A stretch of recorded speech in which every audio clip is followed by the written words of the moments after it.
Danışın. Kaş mən hər gün gecə növbəsində olaydım. Ne için? Çünki gecələr şəhərdən az zəng vururlar.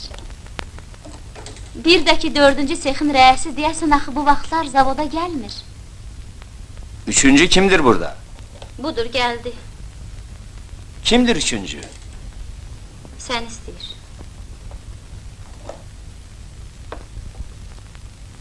Üçüncü mənəm. Mən 4-cü sexin reisiyəm.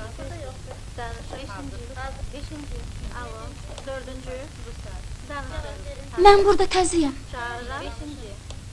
Yəqin onlar da təzə gələndə çaşırdılar. Ancaq bugün, yəni həmin bu gecə elə yaxşı işləmişəm.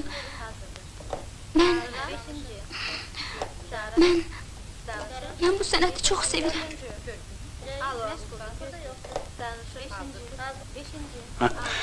Bizim uşaqlar işləri çaşbaş salmışdılar. Hirsimi tökməyə adam axtarırdım. Sizdəki... Bir sözlə, gəlmişəm sizdən üzr istəyim.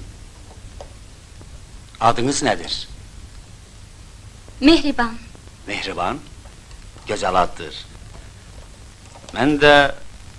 Zakirəm.